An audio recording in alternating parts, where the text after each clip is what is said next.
Exception ना कोई भी ऐसा इवेंट जो प्रोग्राम एग्जीक्यूशन के दौरान अक्कर हो और प्रोग्राम डिसरप्ट हो जाए, एग्जिट हो जाए, डिसकंटिन्यू हो जाए, तो उसको हम कहते हैं कि एक्सेप्शन अक्कर हुई है। तो एक्सेप्शन हैंडलिंग के लिए जावा के अंदर पूरा एक फ्रेमवर्क मौजूद है। और अगर आप इस डायग्राम को देखें तो ये पेरेंट क्लास है, थ्रोएबल इसका नाम है। तो अब इसके साथ जो है वो एक थ्रोएबल क्लास है, यहाँ पे जावा की क्लास है जिसके अंदर ये डिटेल मैसेज है, काज है, स्टैक ट्रेस है, यानी कि ये फंक्शन के नेम है अगर आप इनहेरिटेंस के कॉन्टेक्स्ट में देखें। तो यहाँ पे इसकी दो सब क्लासेस हैं, एक एरर है, दूसरी एक्सेप्शन है। यानी कि ये थ्रोएबल है। थ्रोएबल का मतलब ऐसी कोई चीज़ जो प्रोग्राम हैंडल नहीं कर पा रहा, तो उसको हम थ्रोएबल की कैटेगरी में ऐड करते हैं। उसके नीचे एरर होते हैं, मेमोरी एरर है, स्टैक ओवरफ्लो एरर है, इस तरह से यानी कि डिफरेंट एरर इसके अंदर हो सकते हैं। एक्सेप्शन जो है वो एक्सेप्शन का मतलब होता है रेयर, कोई ऐसा इवेंट जो मतलब एग्जीक्यूशन के दौरान अक्कर हो और प्रोग्राम डिसकंटिन्यू हो जाए, तो इसका मतलब एक्सेप्शन अक्कर हुई है। और फिर उसकी सब क्लासेज हैं, रन टाइम है, आयो एक्सेप्शन है, एसक्यूएल एक्सेप्शन है। फिर ये जिस तरह ये एरो जा रहा है ना, इसी तरह से इसकी फर्दर सब क्लासेज हैं। एक और ना थोड़ी रिलेटिवली ना डिटेल डायग्राम है। अब इसको अगर आप देखें तो मैं एक मिनट आपको बता देता हूँ। ये यानी कि ये वही क्लास डायग्राम है, लेकिन अगर आप इसमें एरर में भी देखें तो कुछ एरर्स की भी सब टाइप्स दी हुई हैं। एरर है, वर्चुअल मशीन एरर है, एजर्शन एरर है, लिंकेज एरर है, आउट ऑफ मेमोरी एरर है। ये देखिएगा अगर आपको नज़र आ रहा है तो बॉटम पे ये स्टैक ओवरफ्लो एरर है, अरिथमेटिक एरर है। तो थ्योरेटिकली तो आप एरर हैंडल कर सकते हैं, लेकिन प्रैक्टिकली एरर जो है प्रोग्रामर के स्कोप से बियॉन्ड होते हैं। अच्छा, दूसरी साइड पर अगर हम जाएँ तो ये एक्सेप्शन है, ये सब क्लास है। फिर इसके नीचे दो डिफरेंट टाइप के एक्सेप्शन आप कह लें कि आईओ एक्सेप्शन है ये, और दूसरी एक्सेप्शन है run time exception. Run time exception का मतलब ये होता है कि ऐसी एक्सेप्शन जो है जब अक्कर हो तो प्रोग्राम एग्जिट कर जाए, टर्मिनेट हो जाए। तो एक्सेप्शन का मतलब फ़ायदा क्या होता है या कैसे इसको ज़रा प्रैक्टिकली देखते जाते हैं तो वो ज़रा ज़्यादा बेहतर हो जाएगा। तो ये एक मैं क्लास बना रहा हूँ, जैसे हम रूटीन में बनाते हैं। और अच्छा, ये ना एक समझिए कि आपने कोई एप्लीकेशन बनाई है, उसमें नंबर ऑफ लाइन कम है, तो इसको जो वेलकम टू आवर सिस्टम, ठीक है, सिस्टम सॉफ्टवेयर जो भी आप कह रहे हैं। और अच्छा, ये दो स्टेटमेंट लिखी हैं। तो जो सॉफ्टवेयर है ना, अगर वो एक अच्छा सॉफ्टवेयर बनाना है तो आइडियली उसको इस तरह चलना चाहिए कि वो ये स्टेटमेंट भी प्रिंट हो और ये वाली स्टेटमेंट भी प्रिंट हो। तो अभी फ़िलहाल के लिए हम कहते हैं कि ये दोनों की दोनों ही प्रिंट होंगी, इसमें कोई इशू नहीं है। यानी कि ये दोनों स्टेटमेंट्स प्रिंट होंगी और हर सिचुएशन में इसको ऐसे ही प्रिंट होना चाहिए। ये एक सेकंड लगाएगा, यानी कि आपका सॉफ्टवेयर स्टार्ट हुआ तो ये ग्रीटिंग मैसेज आया, ये एक गुड बाय मैसेज आया, इसके दरमियान आपका कुछ कोड हो सकता है, ठीक है। तो अभी एक दफ़ा इसको एक वेरिएबल बना देता हूँ, प्रिंट ए इंट बी। अब ये दोनों वेरिएबल्स हैं, डिक्लेरेशन हो रही है, इनिशियलाइजेशन हो रही है। इसमें अगर आप इसको प्रिंट करेंगे ए प्लस बी या कुछ भी ऐसा करेंगे तो ये इसकी आउटपुट आएगी, एज इट इज़ आएगी। यानी कि यहाँ पे अगर सीक्वेंशली देखें तो ये लाइन एग्जीक्यूट होगी, फिर उसके बाद ये ए इनिशियलाइज होगा, बी होगा, फिर ये प्रिंट हो जाएगा, और उसके बाद जो है उसकी जो रिक्वायर्ड आउटपुट है वो यहाँ पे आ जाएगी।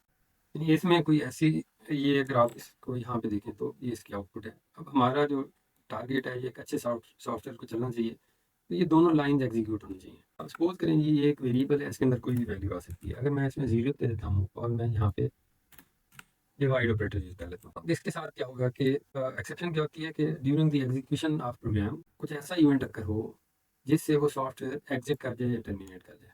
तो अब ये वही हुआ है, यहाँ पे देखें ये ग्रीटिंग मैसेज प्रिंट हुआ है, ठीक है। फिर जैसे ये दूसरी लाइन में आया तो ये एक अरिथमेटिक एक्सेप्शन, और अगर इसका एरर देखें तो ये है डिवाइड बाई ज़ीरो।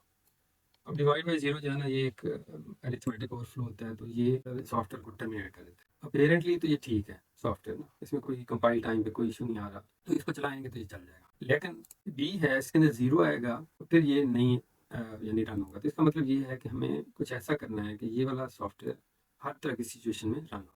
तो मतलब ये है कि हम इसको कह सकते हैं कि ये ना एक रिस्की स्टेटमेंट है।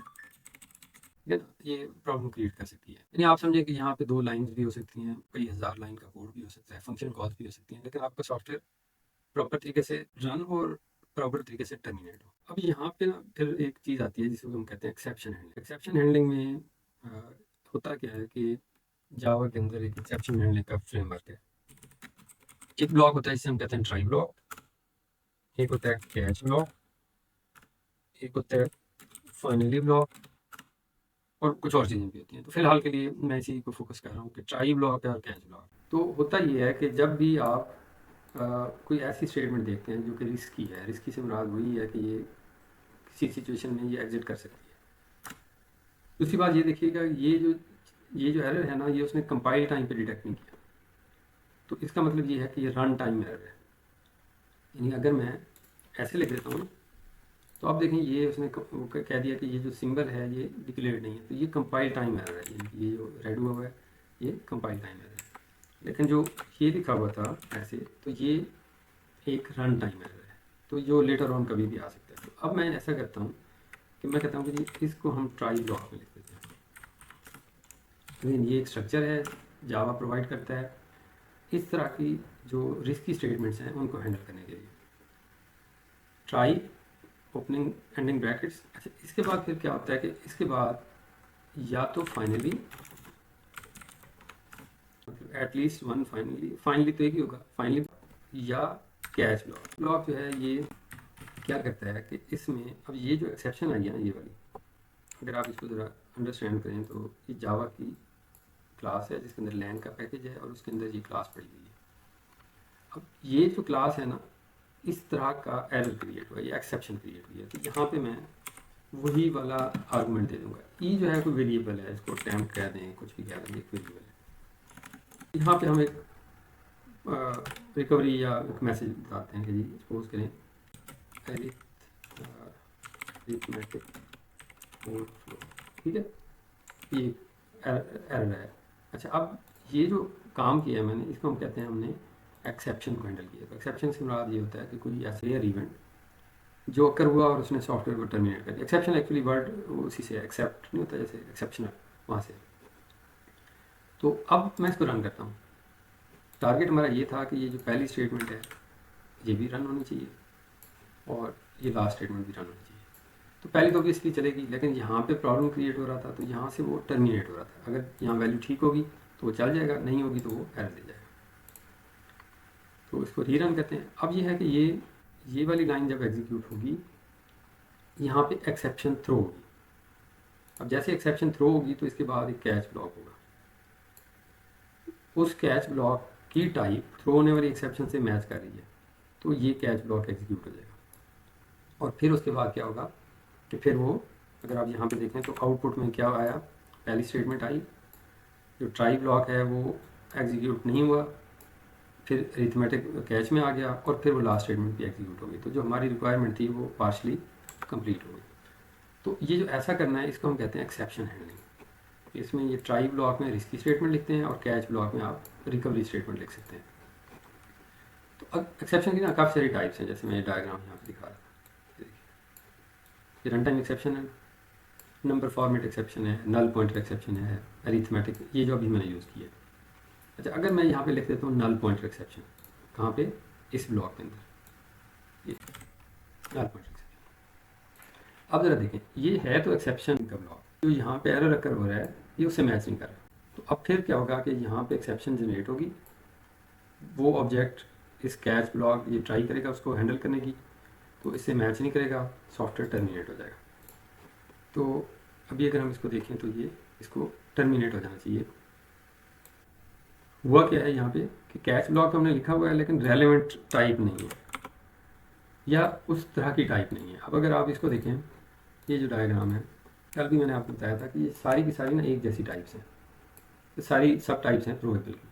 लेकिन अगर हम फोकस होकर सिर्फ इस वाली साइड को देखें, ये एक्सेप्शन और रन टाइम एक्सेप्शन, तो इसका मतलब है ये class, cast, illegal argument exception, number format, array index और नल पॉइंटर, ये सारी की सारी किसकी सब टाइप्स हैं, रन टाइम एक्सेप्शन की। तो अगर मैं यहाँ पे पेरेंट टाइप एक्सेप्शन लिख देता हूँ, रन टाइम एक्सेप्शन, तो अब भी ये हैंडल हो जाएगी। क्यों हैंडल हो जाएगी? क्योंकि ये जो टाइप है पेरेंट टाइप है, और ये जो एक्सेप्शन थ्रो कर रहा है वो उसकी चाइल्ड टाइप है, तो ये वाला हो जाएगा। मकसद ऑब्जेक्टिव ये है कि हमारा जो हमारा सॉफ्टवेयर है, एप्लीकेशन है, वो प्रॉपर तरीके से रन हो। तो अब ये देखें, ये जो इसकी आउटपुट है वो उसके मुताबिक ही आ गई है, जबकि यहाँ मैंने हैंडल कौन सी की एक्सेप्शन, पेरेंट टाइप की। तो चूँकि पेरेंट टाइप है तो इसलिए यहाँ पे वो कास्टिंग की ज़रूरत नहीं है। समझ गए इस बात को? क्वेश्चन हो तो आप पूछ सकते हैं। यहाँ मैं इसको दोबारा अरिथमेटिक एक्सेप्शन में कन्वर्ट कर देता हूँ। अब इस प्रॉब्लम को ना थोड़ा सा चेंज करते हैं। हम ये कहते हैं हमने एंटर नंबर्स, ठीक है। मैं ये अब यूज़र से लेने के लिए आपको पता है कि स्कैनर क्लास का ऑब्जेक्ट बनाते हैं। इसको डिफ़ॉल्ट इनपुट डिवाइस जो मैंने कल आपको बताया था उसका आर्गुमेंट दे देते हैं, ठीक है। और अब क्या हुआ कि ये एक हमारे पास इनपुट डिवाइस क्रिएट हो गया। अब यहाँ पे मैं इसको प्रिंट स्टेटमेंट देता हूँ। मैं कहता हूँ एंटर ए, ठीक है, ये पहली स्टेटमेंट हो गई। और यहाँ पे हम डॉट नेक्स्ट इंट कर देते हैं। इस नीचे वाली लाइन में भी लिख सकते हैं, ये इसको मैं ऐसे लिख रहा हूँ, ठीक है। दूसरी बात है कि एंटर बी, और यहाँ पे आपने लिखा नेक्स्ट इंट, ठीक हो गया। अब यानी कि आप जब भी इसको रन करेंगे तो ये सीक्वेंस ऐसा फॉलो होगा कि ये स्टेटमेंट एग्जीक्यूट होगी, फिर ये फिर ये फिर ये और फिर। तो अब हम इसको रन करते हैं। अब रन होगा, ये मैसेज प्रॉम्प्ट करेगा और कर्सर फिर वेट करेगा इनपुट का, ठीक है। यहाँ पे देखिएगा, यहाँ पे मैंने उसको दे दिया कोई नंबर, ठीक है, फिर दूसरा दे दिया, तो ये सॉफ्टवेयर प्रॉपर चल जाएगा। हाँ, अरिथमेटिक क्यों आया है, अरिथमेटिक ओवरफ्लो क्यों आया है, इसको हम देख लेते हैं कि मैंने वैल्यू ली है लेकिन असाइन किसी को नहीं की। तो मैं इसको ए को असाइन कर देता हूँ और इसको बी को असाइन कर देता हूँ, ठीक है। तो हम ऐसा करते हैं कि जो एक प्रॉपर तरीका है लिखने का, इसको सेपरेट लाइन में लिखते हैं ताकि वो कोई इसमें स्टेप ना जैसे भी होगी। मैं इसको रीरन कर रहा हूँ। अब ये मैंने वही वाली वैल्यू दोबारा दे दी, ये 1 इसका आंसर आ गया। फिर मैं रीरन करता हूँ। अब इसको मैंने दे दी 4 और 0। तो चूंकि ये यूज़र की इनपुट है तो इसके ऊपर आप कंट्रोल नहीं कर सकते। तो ये जो है, अब ये अरिथमेटिक ओवरफ्लो वाली आउटपुट आई है और सॉफ्टवेयर टर्मिनेट हो गया। टर्मिनेट हुआ, प्रॉपर तरीके से टर्मिनेट हुआ, वो उस तरह से बंद नहीं हुआ। तो अब अगर आप इसी को ज़रा समझें तो हुआ क्या है कि ये जब मैंने इनपुट ली तो उसने उस इनपुट के मुताबिक ये डिवीजन की, रिज़ल्ट जो है वो एक एक्सेप्शन जनरेट हुई। और यहाँ से जो अगली स्टेटमेंट्स हैं, ठीक है, ये other statements in try block, अब ये क्या होंगी, स्किप हो जाएंगी। दोबारा से मैं रन करके दिखाता हूँ आपको। यानी कि जिस स्टेटमेंट पे एरर जनरेट होगा उसके बाद वाली बाकी स्टेटमेंट्स जो हैं वो स्किप हो जाएंगी। तो मैं ये 4 0 देखिए, तो अगर आप इसकी आउटपुट देखें तो वो चीज़ अपीयर नहीं हुई जो उस अदर स्टेटमेंट्स मैंने लिखी थी, वो यहाँ पे नहीं आई। यानी कि ये हुआ, ये हुआ, ये और फिर ये इधर उस, यानी कि जहाँ पे एक्सेप्शन जनरेट हुई है उसके बाद वाला कोड स्किप हो गया। ट्राई ब्लॉक में सारा नहीं स्किप हुआ, ट्राई ब्लॉक वाला स्किप हो गया। तो अब ये एक सिचुएशन बनी जिसमें वो एक्सेप्शन क्रिएट हुई। अब ये एक्सेप्शन मैंने हैंडल की हुई है। अब सही वाली इनपुट होगी तो तब भी ये चलेगा, गलत इनपुट होगी तब भी चलेगा। लेकिन अब एक और सिचुएशन बनती है, वो ये कि यूज़र ने इनपुट कुछ करना था, उसने इनपुट किया। दूसरी इनपुट या पहली इनपुट किसी में उसने रिक्वायर्ड था, हमारे पास क्या रिक्वायर्ड था, इंटीजर, उसने टेक्स्ट एंटर कर दिया। तो अब क्या होगा, अब देखिए ये, अब ये सिचुएशन अकर हुई है। इस लाइन पे एक्सेप्शन जनरेट हुई और एक मिनट, इसको क्या होगा, इस लाइन पे एक्सेप्शन जनरेट हुई। उसके बाद ना यहाँ से आप इसका स्टैक समझें, इस लाइन पे एरर है, फिर ये स्कैनर को यूज़ कर रहा है, उसकी कुछ ये लाइन है 2221, फिर इसमें से कोई और फर्दर कॉल होगी, ये फिर फर्दर कॉल होगी, इस तरह से ये, यानी कि ये जो ये एरर हैं ये स्कैनर क्लास हैं, और स्कैनर क्लास जो है वो मैंने यहाँ पे इंपोर्ट की। तो अब ये सिचुएशन क्या बनी, सिचुएशन ये बनी कि जब मैंने यहाँ पे इनपुट दी वो मैंने इनकरेक्ट इनपुट दी। अब मैं इसको दोबारा से रन करता हूँ। ये देखिए, मैं शुरू में ही इसको रॉन्ग इनपुट देता हूँ। अब ये टाइप क्या है, इनपुट मिसमैच। जावा के अंदर उसी पैकेज के अंदर एक और एक्सेप्शन है, इसका नाम है इनपुट मिसमैच, और ये भी रन टाइम एक्सेप्शन है। तो रन टाइम एक्सेप्शन है तो इसका मतलब ये हुआ कि ये वाली स्टेटमेंट भी रिस्की स्टेटमेंट है, ठीक है, और ये भी रिस्की स्टेटमेंट है। हम ये कह रहे हैं कि जो रिस्की स्टेटमेंट होंगी उनको आपने ट्राई ब्लॉक में लिखना है। तो मैं अगर यहाँ से इसको वो कर लेता हूँ, क्लोज कर लेता हूँ, तो मैं इसको लिख देता हूँ ट्राई, यहाँ पे लिख देता हूँ कैच। अब ये जो एक्सेप्शन आ रही है ये आपको कमांड प्रॉम्प्ट में मिल जाएगी यहाँ भी, तो आप इसको यहीं से कॉपी करके यहाँ भी लिख सकते हैं। वैसे टाइप करेंगे तो एडिटर जो है वो आपको दे देगा। और यहाँ पे मैं लिख देता हूँ कोई कोई वेरिएबल लिख देता हूँ। तो अब मैंने इसको, अब ये चूँकि आपको उससे इंपोर्ट करनी पड़ेगी, तो हम इसको इनपुट मिसमैच एक्सेप्शन, इसको हम इंपोर्ट कर लेते हैं। ठीक है, ये वाली क्लास जो है आपको इंपोर्ट करनी पड़ेगी। अब यहाँ तक आ गए। अब अगेन यहाँ पे मैं वैसे ही लिख देता हूँ इनपुट मिसमैच या कुछ आप इस तरह लिख दें। एग्जैक्ट उससे मैसेज भी आप प्रिंट करा सकते हैं, यानी कि ई उस एक्सेप्शन का ऑब्जेक्ट है, dot gate message. Gate message का मुझे कैसे पता चला, आप जब देखेंगे तो ये जो पेरेंट टाइप है, देखें इसके अंदर गेट मैसेज, तो मतलब जितनी भी एक्सेप्शन है सब के अंदर गेट मैसेज भी होगा, गेट लोकलाइज मैसेज भी होगा। ये जो लिस्ट नज़र आ रही है सारे में। हाँ जी, कोई क्वेश्चन है? अच्छा, अब ये हुआ कि हम इसको, अब ये वाली एक्सेप्शन भी मैंने हैंडल कर ली। तो अब आपकी मर्ज़ी है इनको सेपरेट कैच ब्लॉक्स में रखें, या आपकी मर्ज़ी है इनको एक ही सॉरी ट्राई ब्लॉक में मूव कर दें। तो अब चूँकि मेरी फ़िलहाल के लिए कोड ऐसा ही लग रहा है कि मैं बेहतर है कि इसको एक ही कैच ब्लॉक में, एक ही ट्राई ब्लॉक में ऐड कर देता हूँ, और कैच ब्लॉक जो है वो एक और यहाँ पे ऐड कर देता हूँ। ठीक है, अब ये वाला ट्राई कैच हमारा फ्री हो गया। अब ये जो ट्राई ब्लॉक है, इसके बाद दो सिचुएशन हैं, जिसमें एक में इनपुट मिसमैच है और दूसरी सिचुएशन में क्या है, सॉरी एक में इनपुट मिसमैच है पहले वाली में, दूसरी में डिवाइड बाई जीरो है। लेकिन इन दोनों सिचुएशन में ये कोड अब टर्मिनेट नहीं होगा। अब इसको जैसे मर्जी चला लें, तो जो हमारा टारगेट ऑब्जेक्टिव था कि ये स्टेटमेंट भी स्टार्टिंग भी रन हो एंडिंग भी रन हो, तो वो चलेगा। ये जो मैं कर रहा हूँ इसको हम कहते हैं एक्सेप्शन हैंडलिंग। यानी केस वन है दोनों ठीक वैल्यूज है, केस टू है एक वैल्यू जो है वो आपकी पॉजिटिव, दूसरी जीरो, मतलब जीरो वैल्यू दे दी आपने, अब अरिथमेटिक ओवरफ्लो हुआ ये। तीसरा केस ये है कि आपने, या जो यूज़र है उसने इनपुट ही यानी कि रॉन्ग दे दी, यहाँ चाहिए था इंटीजर और उसने इंसर्ट कर दिया। ये एक नल पॉइंटर एक्सेप्शन, या यहाँ पे एक नल एक्सेप्शन जनरेट होगी। तो अगर आप देखें तो ये वाला जो काम है इसको हम कहते हैं एक्सेप्शन हैंडलिंग। अच्छा, अब एक और सिचुएशन है कि अब मैं ये कहता हूँ कि मैं कहता हूँ जी मेरे पास एक स्कैनर है,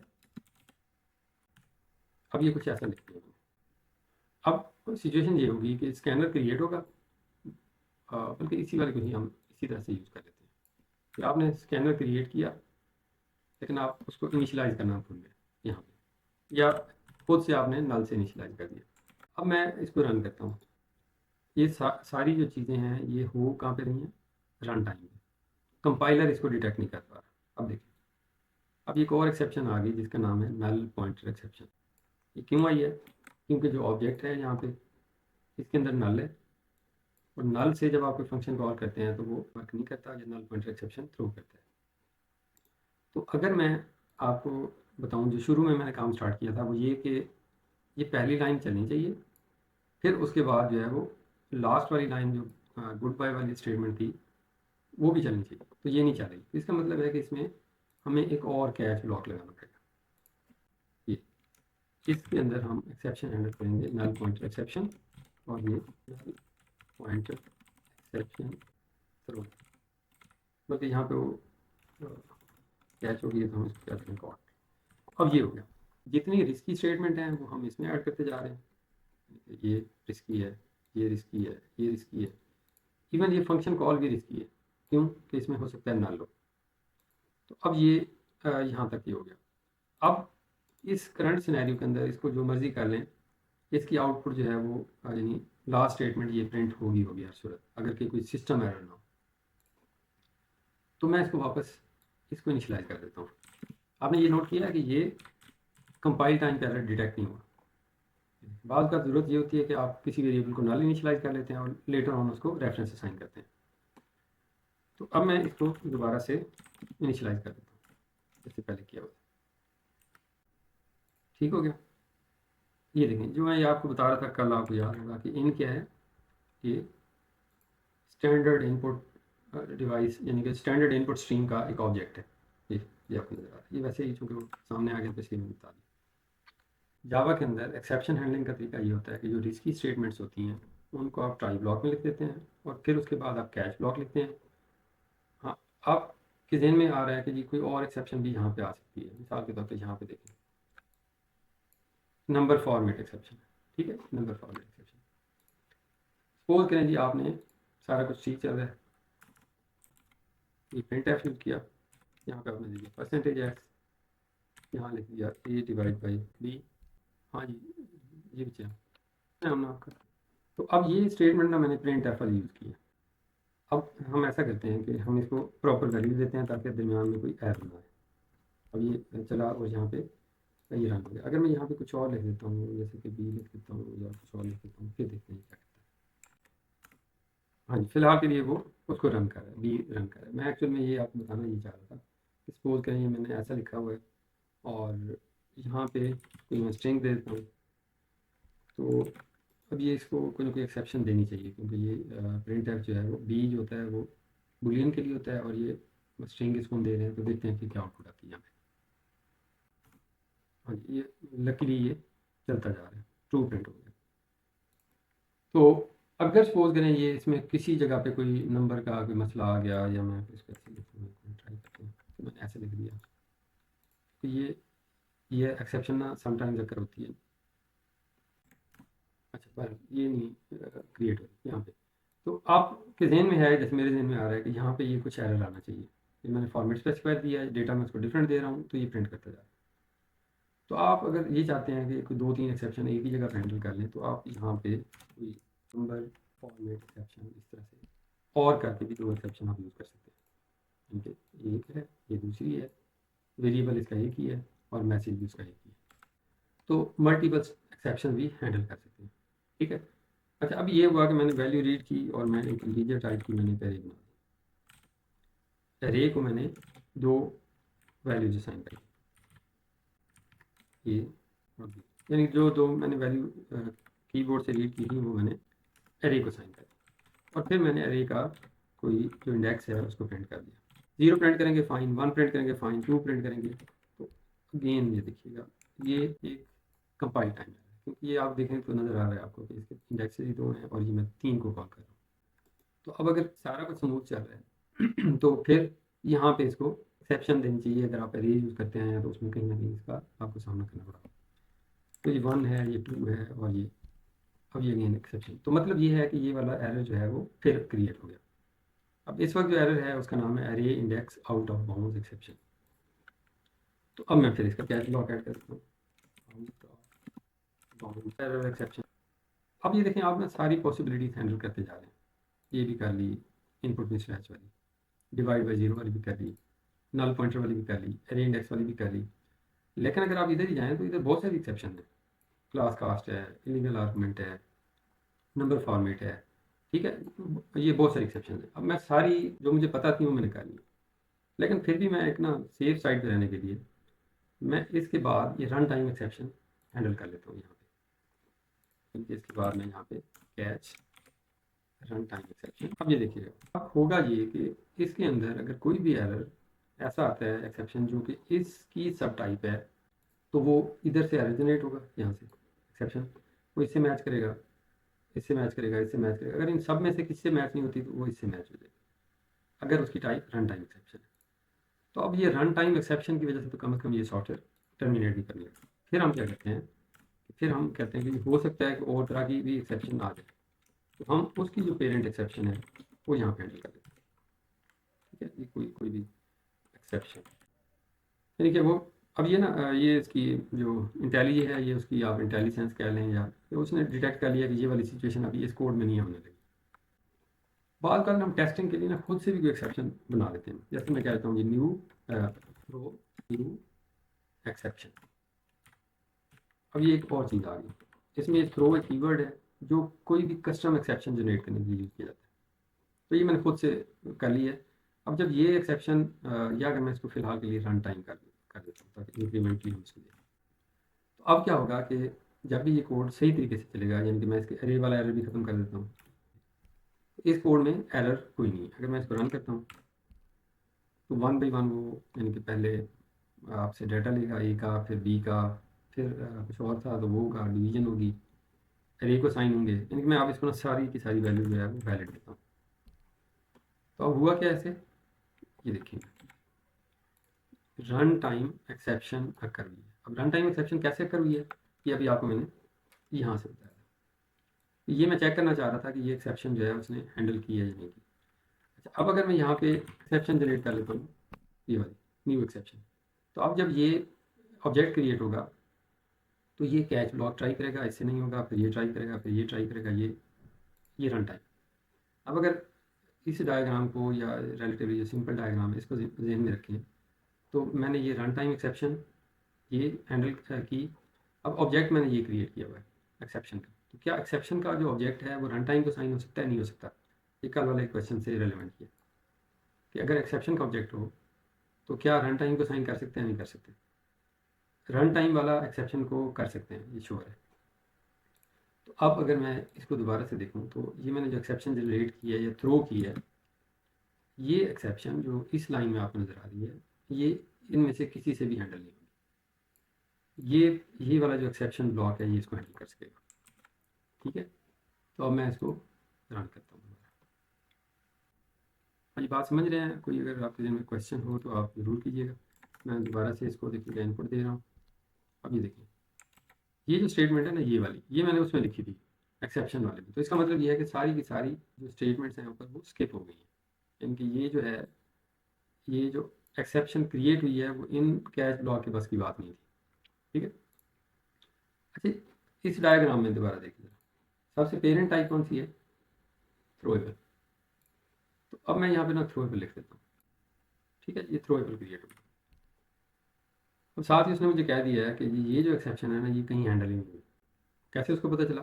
कि उसने चेक किया कि ये जो जितनी भी नीचे आ रही हैं ब्लॉक्स, तो अब मैं इसके नीचे कैच ब्लॉक लिखता हूँ, तो यहाँ पे मैं लिखता हूँ थ्रोएबल, और कर लिया।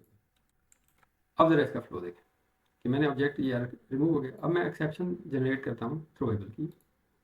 होगा क्या कि अब जब थ्रोएबल की एक्सेप्शन जनरेट करेंगे तो ये अरिथमेटिक इनपुट मिसमैच, क्योंकि ये सब ना सिबलिंग्स टाइप चीज़ें हैं, ये पेरेंट हैंडल नहीं कर सकते। फिर यहाँ पे ये उसकी पेरेंट एक्सेप्शन है, ये फिर उसकी ग्रैंड पेरेंट हो गई, ये फिर सबकी पेरेंट एक्सेप्शन, यानी कि आपने ग्रैंड ग्रैंड पेरेंट जो भी इसको नाम दे ये होगी। अब जब मैं इसको रन करूँगा और सारा कुछ ठीक चल रहा है, तो अब क्या होगा, ये देखिए, अब ये थ्रोएबल, तो आपका जो कोड है उसने थ्रोएबल को भी हैंडल कर लिया। जब आपके कोड ने थ्रोएबल को हैंडल कर लिया तो अब इसके अंदर कोई भी जावा की ऐसी सिचुएशन नहीं बन सकती कि ये सॉफ्टवेयर जो है वो इम्प्रॉपर तरीके से टर्मिनेट हो जाए। ठीक है, आप इसमें कुछ भी कर लें, यानी कि कोई भी एरर जनरेट कर लें, वो ये वाला जो कोड है ये चलेगा ही चलेगा, हर सूरत चलेगा। तो ये जो है, हम ये जो काम मैंने किया इसको हम कहते हैं एक्सेप्शन हैंडलिंग। अब मेरा क्वेश्चन है आपसे कि ये ना जैसे स्विच केस आपको याद होगा, स्विच था, उधर से उसको वो केस स्टेटमेंट मिली, पहला केस, दूसरा केस, तीसरा केस, चौथा केस, पांचवा, छठा, सातवां। अब मैं इसको ना यहाँ से कट करके यहाँ प्लेस कर देता हूँ। अब देखेंगे अब क्या सिचुएशन बनी। ऑब्वियसली कुछ एरर आ रहा है, तो लेकिन मैं आपसे समझना चाह रहा हूँ कि इसका आपका क्या अंडरस्टैंडिंग बनी है कि ये ऐसा क्यों हो गया। ये जो कल क्लास में मैंने चीज़ डिस्कस की थी ये उससे रेलिवेंट है। इस डायग्राम को सामने रखें, फिर आप सोचें कि ये जो है थ्रोएबल है ये, और ये जो एक्सेप्शन है इनपुट मिसमैच वगैरह ये इसकी सब टाइप्स है। अब ये क्या समझ आती है कि यार क्यों आ रहा है? हाँ जी, मतलब किसी को नहीं समझ आई? कल वाला टॉपिक भी नहीं है इसमें, इसलिए आ रहा है कि ये वाली जो एक्सेप्शन हैंडलिंग ब्लॉक है ना, कैच ब्लॉक, ये सारी हैंडल करे, तो फिर इनकी ज़रूरत ही नहीं है। यानी कि जब आपने शुरू में ही सारी हैंडल कर ली तो फिर वो लास्ट वाला जो है ये तो कभी कोड पहुँच रीचेबल ही नहीं रहेगा। यहाँ पे देखिएगा मैसेज यही है, क्या मैसेज है? Has already been caught, input mismatch भी ऑलरेडी थ्रोएबल ने कैच कर लिया। फिर यहाँ पे जाएं तो फिर इसको देखें, ये होपफुली ये बात आपको समझ आ गई। अब मैं इसको नीचे ले जाता हूँ। अब मुझे बताएं, अगर मैं इसको ऊपर ले जाता हूँ यहाँ पे, किसको? रन टाइम वाले। तो अब देखें ये 1 2 3 4 में एरर आ रहा है, ये नीचे वाले 2 में एरर नहीं आ रहा। तो इसकी क्या रीज़न आपको समझ आती है? हाँ जी, नहीं आ रही बात समझ?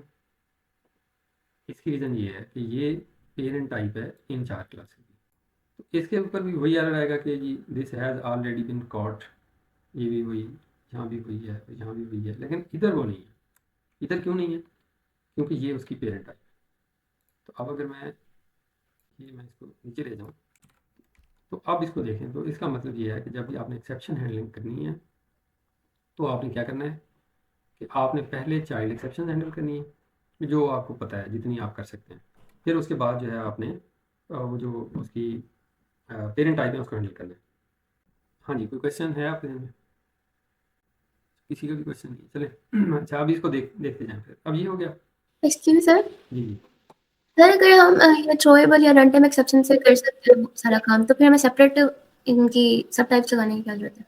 हाँ, इसमें होता ये है कि आपने ना जो नेचर का प्रॉब्लम होता है ना, उससे रेलेवेंट आपने मैसेजिंग भी करनी होती है। और फिर ये आप समझें कि ये जो पेरेंट टाइप है, तो फिर वो आप उस तरह से कस्टम मैसेज जनरेट नहीं कर सकते। यानी कि क्वेश्चन आपका ठीक है कि अगर हम सिर्फ यही स्टेटमेंट लेते हैं तो इसमें कभी भी एरर नहीं आएगा।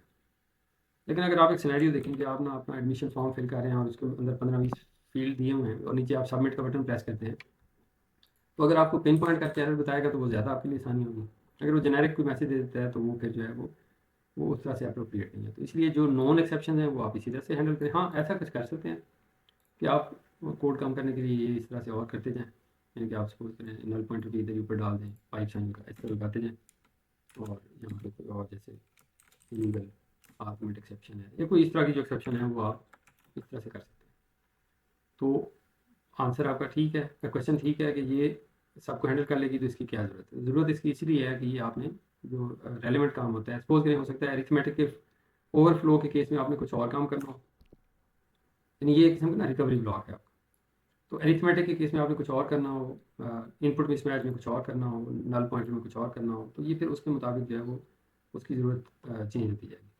हाँ, आप सिस्टम को ज़्यादा सिक्योर बनाने के लिए ये एंड पे ये सारी की सारी भी कर लेते हैं, हैंडल कर लेते हैं। तो अगर आप इसको दोबारा से देखें, तो एक मैंने आपको वर्ड बताया ट्राई, एक कैच, एक फाइनली। फाइनली मैंने यूज़ नहीं किया।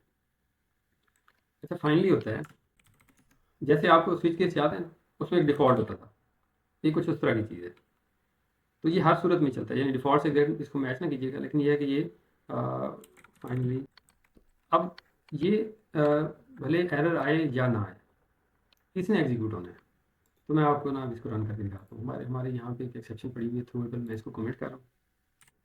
तो अब हम इसको ना डिफरेंट टाइप का सिनेरियो दे के देखते हैं कि क्या ये फाइनली जो है वो किस केस में चल रहा है। सपोज करें जी पहली मैंने इनकरेक्ट इनपुट दी, तो अब ये देखिएगा, जैसे ही इनकरेक्ट इनपुट मिली यहाँ पे, तो वो उसके बाद वाला सारा कोड जो है वो स्किप हो गया। अब ये एग्जीक्यूट हुआ, फिर उसके बाद यानी ये दो और लगाए थे तो उसी के अंदर था। अच्छा, फिर ये उसके अंदर कोई मैसेज था, ये प्रिंट हुआ, ये फाइनली ब्लॉक एग्जीक्यूट हुआ। तो यानी एरर के केस में भी फाइनली ब्लॉक एग्जीक्यूट हुआ। अब दूसरी सिचुएशन में आ जाते हैं। दूसरी सिचुएशन ये है कि मैं इसमें कोई एरर क्रिएट नहीं करता। अब देखें, जो आउटपुट आई है ये नॉर्मली चली है, कोई कैच ब्लॉक एग्जीक्यूट नहीं होगा। ट्राई ब्लॉक, आउटपुट, फाइनली और फिर लास्ट स्टेटमेंट। तो मतलब ये है कि जो फाइनली ब्लॉक है ये दोनों केसेस में चलता है। तो फाइनली जो है वो आप किसी काम के लिए यूज़ कर सकते हैं अगर आपको ज़रूरत हो। और ये भी होता है कि अगर आप इस तरह से लिखें, जैसे मैं ये लिख रहा हूँ ट्राई, तो जो एक्सेप्शन हैंडलिंग के लिए है उसके लिए ज़रूरी है कि ये ट्राई के बाद एटलीस्ट वन कैच ब्लॉक हो या वन फाइनली हो, या दोनों भी हो सकते हैं। ये ऊपर एग्जांपल है जिसमें दोनों हैं, इस एग्जांपल में एक फाइनली है। तो अब अगर इसको देखें तो जब भी आपने ट्राई यानी एक्सेप्शन हैंडलिंग करनी है, तो उसके अंदर आप ट्राई के बाद फाइनली भी लिख सकते हैं, या कैच और फाइनली दोनों लिख सकते हैं, या सिर्फ कैच लिख सकते हैं। अब आपने ये सिचुएशन के मुताबिक डिसाइड करना है कि कहाँ पे जो है वो फाइनली आना चाहिए, नहीं आना चाहिए, तो वो फिर आप उसके अपनी रिक्वायरमेंट के मुताबिक ले सकते हैं। हाँ जी, यहाँ तक कुछ बात क्लियर हुई? ये इस इमेज को ध्यान में रखिएगा, ये वहीं पे मैंने रख दिया रिपॉजिटरी में, इसको भी ध्यान में रखिएगा, और बाकी इस कॉन्सेप्ट को भी ध्यान में रखिएगा। किसी का कोई क्वेश्चन हो? हाँ जी भैया। दो ही सिचुएशन हो सकती है ना, बिल्कुल ही समझ नहीं आया या आया है तो फिर तो अच्छी बात है। बहरहाल कोशिश मैं करूँगा कि ये मैं शेयर कर पाऊँ आपके साथ, तो मज़ीद आप इसको देखना चाहें देख सकते हैं। अब ना मैं एक और थोड़ी सी इसकी एक और क्लास बना रहा हूँ, क्योंकि इसमें कोड काफ़ी सारा हो गया, तो मैं इसमें से अगर डिलीट करूँगा तो वो फिर ये वाली एग्जाम्पल जो है आपके लिए खत्म हो जाएगी। अच्छा, अभी हमें ये पता चल गया कि ये ये जो एक्सेप्शन है ये कैसे हम यूज करते हैं, ट्राई और उसके बाद कैच। ये जो स्ट्रक्चर है ना इसको हम कहते हैं एक्सेप्शन हैंडलिंग मैकेनिज्म। अब अगर उस तरह से जाए ना जो आप पहले करते थे सी में, तो उसमें ये बहुत डिफिकल्ट हो जाता है। इसका फ़ायदा ये होता है कि ये प्रोग्राम एग्जीक्यूशन को डिस्टर्ब नहीं करेगा, आपका सॉफ्टवेयर प्रॉपर तरीके से टर्मिनेट होगा। ये कुछ और इसकी जो फीचर्स हैं, जैसे मीनिंगफुल मैसेज आप बता सकते हैं, एरर हैंडलिंग को सेपरेट और लॉजिक को सेपरेट कर सकते हैं। ठीक है जी, तो आप अपने प्रोग्राम को ज़्यादा रोबस्ट और रिलायबल बना सकते हैं।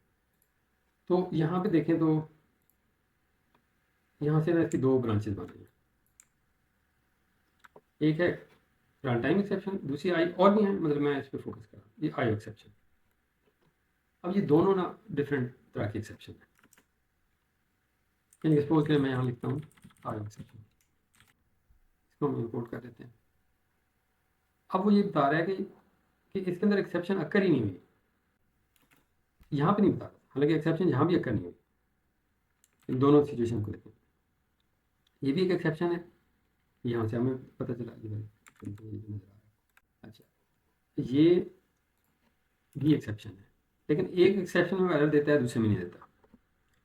तो जो आयो एक्सेप्शन है ना, इनको हम चेक्ड एक्सेप्शन भी कहते हैं, क्योंकि ये कंपाइल टाइम पे इंश्योर होती हैं कि ये मतलब इनको कैच किया हुआ या नहीं किया। सपोज करें कि मैंने एक फाइल क्लास का ऑब्जेक्ट बनाया, ठीक है, एक मैंने फाइल राइटर क्लास का ऑब्जेक्ट बनाया। अब ये देखिएगा, अब जरा इसको ना केयरफुली समझिएगा कि ये मैंने जो कोड लिखा है ना, ये वाला, इन दो लाइनों में कोई एरर नहीं, सिंटैक्स वाइज ये दोनों ठीक है।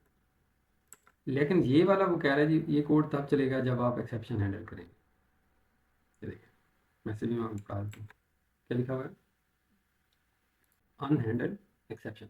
अब ये चीज़ जो है वो कंपाइल टाइम पे चेक कर रहा है, यहाँ पे ऐसा कुछ नहीं कर रहा था। तो ये जो एक्सेप्शन है ना, इनको हम अनचेक्ड एक्सेप्शन भी कहते हैं या रन टाइम एक्सेप्शन भी कहते हैं। इनको चेक्ड एक्सेप्शन कहते हैं। ये मैंडेटरी है कि आपने इनको हैंडल करना ही करना है। तो अब मैं आपको देखिएगा कि मैं इसको ट्राई ब्लॉक में, अब यहाँ से आप देख लेंगे कौन सी एक्सेप्शन है कभी कह रहे हैं आयो एक्सेप्शन, तो आयो एक्सेप्शन आप यहाँ से कॉपी करें, या चूँकि ये ऐसे ही है तो हम इसको ऐसे देखें। अब वो कोड एरर खत्म हो गया। दोबारा से इसको समझिएगा कि मैंने एक नॉर्मल सी कोड लिखा, इसमें कोई एरर नहीं था, लेकिन कंपाइलर ने कहा कि पहले एक्सेप्शन हैंडल करें तो फिर ये कोड रन होगा। तो इस तरह की एक्सेप्शन को हम आयो एक्सेप्शन भी कहते हैं, चेक्ड एक्सेप्शन भी कहते हैं, कंपाइल टाइम एक्सेप्शन भी कहते हैं। दूसरे वाली एक्सेप्शन जो है उनको हम रन टाइम एक्सेप्शन कहते हैं। तो ये मैंने आयो एक्सेप्शन हैंडल कर लिया। अब जस्ट एक क्वेश्चन है प्रीवियस से कनेक्ट करते हुए कि क्या ये जो एक्सेप्शन है ये वाली, ये अगर ये मैं हैंडल करता हूँ तो क्या ये आयो एक्सेप्शन को हैंडल करेगी या नहीं करेगी? हाँ जी बताएं। नहीं है बात में सर करेंगे। करेगी, ठीक है, ये क्लियर होना चाहिए, इसमें कंफ्यूजन है ही नहीं, क्योंकि ये पेरेंट टाइप है, ये चाइल्ड टाइप है। ये जो आयो एक्सेप्शन है ना, इनको हम चेक्ड एक्सेप्शन भी कहते हैं, ठीक है, checked exception, compile time exception, compulsory exception, जो भी आप इनसे मीनिंग निकाल लें कि आपको ये हर सूरत हैंडल करनी ही करनी है। तो ये वाली जो एक्सेप्शन जो है, ये चूँकि हम प्रॉपरली फाइल हैंडलिंग में जाके देखेंगे, लेकिन अभी फ़िलहाल के लिए मैंने आपको ये बता दिया। अब सपोज करें जी यहाँ पे मैं कहता हूँ मैंने एक फ़ाइल रीड करनी है, फाइल का नाम है एफ, ठीक है। अच्छा, अब यहाँ पे अगर मैं ये वाली एक्सेप्शन ख़त्म कर दूँ, ये वाली, तो यहाँ पे आपको पॉसिबली, क्योंकि ये उसकी पेरेंट टाइप है, तो आपको फाइल नॉट फाउंड एक्सेप्शन जो है वो रीड करनी पड़ेगी, फाइल एक्सेप्शन। बहरहाल यहाँ पे कोई ना कोई आपको चेक्ड एक्सेप्शन, वो आइदर आयो एक्सेप्शन है, थ्रोएबल है, वो हैंडल करनी पड़ेगी, लेकिन इस केस में ये मैंडेटरी है। तो ये वाली जो एक्सेप्शन है जो यहाँ पे नज़र आ रही है आपको, ये इसकी नीचे वाली साइड पे, ये इसमें ये फाइल नॉट फाउंड एक्सेप्शन है, ईओ एक्सेप्शन है, ये सारी की सारी ये क्या है, मैंडेटरी एक्सेप्शन है। एक और इसमें देखते हैं कि इसमें कौन कौन सी है। हाँ, इसमें भी उसने एक ही दी हुई है, फाइल नॉट फाउंड एक्सेप्शन।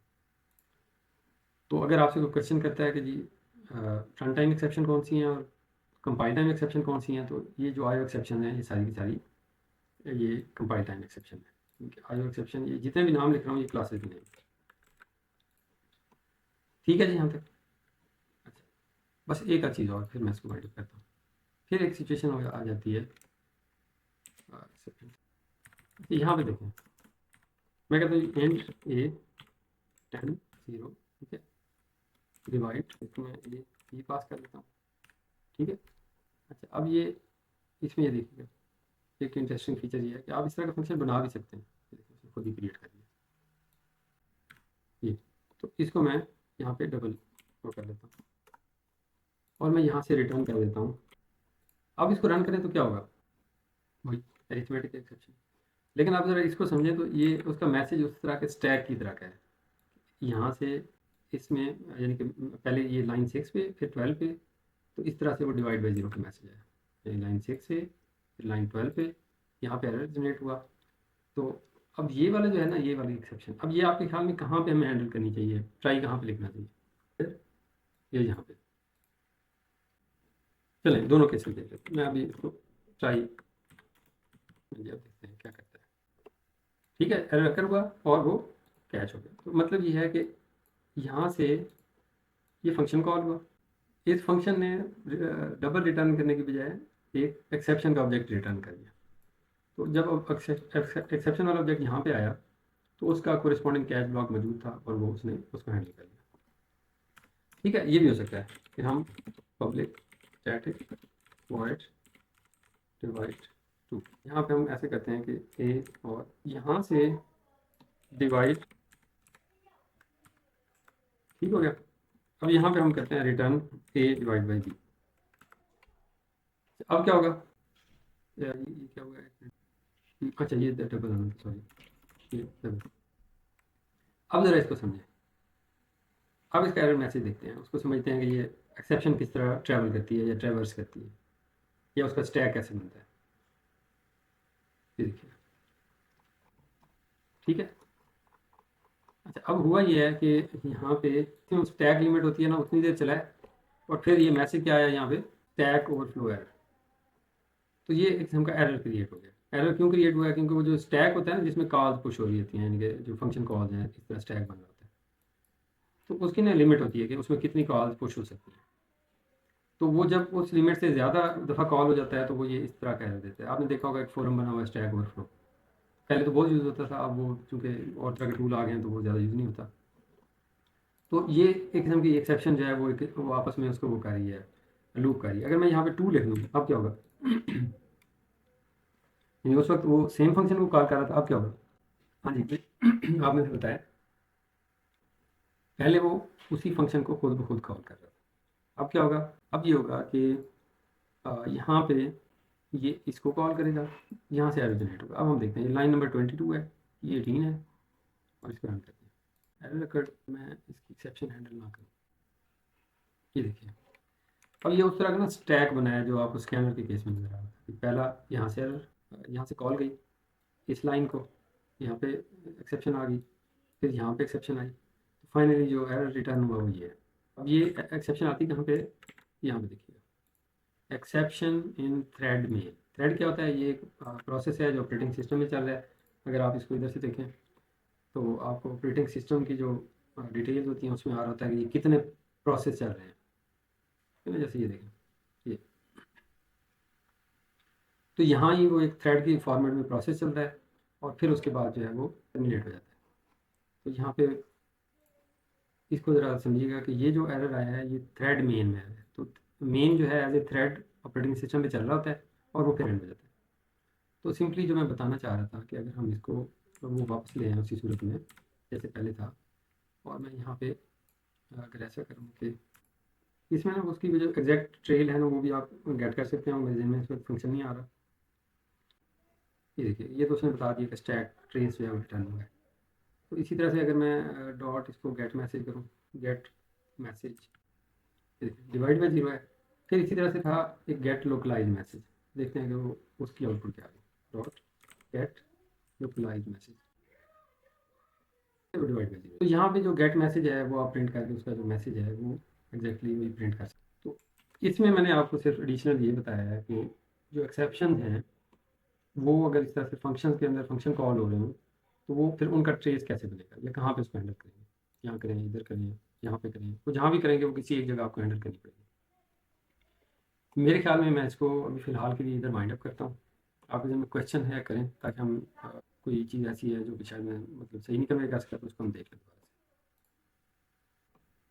से। हाँ जी, अच्छा क्लियर है? कोई क्लियर एक्सेप्शन क्या होती है? कोई ऐसा इवेंट या एक्टिविटी जो एक नॉर्मल प्रोग्राम एग्जीक्यूशन को डिस्टर्ब करे और आपका प्रोग्राम टर्मिनेट हो जाए, इसको हम एक्सेप्शन कहते हैं कि एक्सेप्शन अकर हुई है। एक्सेप्शन हैंडलिंग के लिए आपके पास एक ट्राई ब्लॉक होता है, कैच ब्लॉक होता है। सर जी सर एक चीज़ दोबारा बता दें, स्टैटिक जो होता है वो मेथड सबसे पहले चलते हैं ना, तो अगर वो मेथड पहले चलेगा तो ये ट्राई वाली पहले एरर नहीं आ जाएगा? नहीं नहीं, वो कॉल का देखने को बन है ना, ये भी स्टैटिक है, ये भी स्टैटिक है। तो यहाँ से तो कॉल जनरेट हुई ना, ये आगे तो नहीं जाएगा, यहाँ से ये इधर आ गया जंप करके, ठीक है। अब इसके अंदर जब आया तो ये कॉल स्टैक होता है फंक्शन का, उसके अंदर पुश होगा, फिर यहाँ पे आ गया, फिर आप ये वाला कॉल हो जाएगा, आप फिर यहाँ पे आएगा, यहाँ पे एक्चुअल वो एग्जीक्यूशन होगी। ये सारे फंक्शन इकट्ठे लोड हुए हुए हैं, लेकिन कॉल का ट्रेल उनका ऐसे बन रहा है कि इसने इसको कॉल किया, इधर से ये कॉल हुआ यहाँ से, अब ये कंप्लीट होके ये आंसर इधर रिटर्न करेगा। यानी कि मैं ऐसे समझाऊँ कि फर्स्ट ये कंप्लीट होगा, ये आंसर यहाँ पे आ जाएगा। अच्छा, अब ये उसको प्रोसेस करेगा, फिर वो आंसर इधर आ जाएगा, ये यहाँ पे, ये यहाँ पे। तो अब जो यहाँ पे आएगा तो इधर एक्सेप्शन हैंडल है, तो फिर तो वो इस तरह से यानी कि यहीं से ही वो उसको रिजॉल्व कर देगा कि ये एक्सेप्शन है कभी। अब चूँकि यहाँ पे एक्सेप्शन हैंडल है, तो फिर यहाँ पे जो रिटर्न होगा वो एक एक्सेप्शन का ब्लॉक, उसका ऑब्जेक्ट रिटर्न होगा, जो इस कोड की एग्जीक्यूशन को डिसकंटिन्यू कर देगा। फिर उसके बाद ये वाला कोड चलेगा, और फिर इसके बाद ये मेन वाली ब्रैकेट खत्म हो जाएगी, यानी कि यहाँ से प्रोग्राम एग्जिट हो जाएगा या थ्रेड मेन एग्जिट हो जाएगा। तो ये जो स्टैटिक वाले फंक्शन है ये लोड इकट्ठे होते हैं, लेकिन कॉल सीक्वेंस आपने खुद डिफाइन करना होता है कि आपने ये जब कॉल की तो उसने इसको कॉल किया, फिर इसने इधर कॉल किया, फिर ये कॉल हुआ, फिर इसी तरह से रिटर्न भी ऐसे होगा, इधर से ये आएगा, फिर यहाँ से इधर आ जाएगा। ठीक है, ये क्लियर नहीं हुआ? सर आज का और कल का लेक्चर थ्योरी को मिड एग्जाम में इंक्लूडेड है? मेरा ख्याल है कि नहीं है, मैं बाकी कंफर्म आपको करूँगा। ये वैसे तो होता यही है कि जो करा दिया वो शामिल होता है, बाकी ये कि हम देख लेंगे। शामिल करना हुआ तो मैं बता दूंगा। अभी आपके पास 10 दिन है, तकरीबन 20 को पेपर है, आज मेरे को 10 ही है, तो अगर वो शामिल होगा तब भी मैं बता दूंगा, नहीं होगा तब भी बता दूंगा।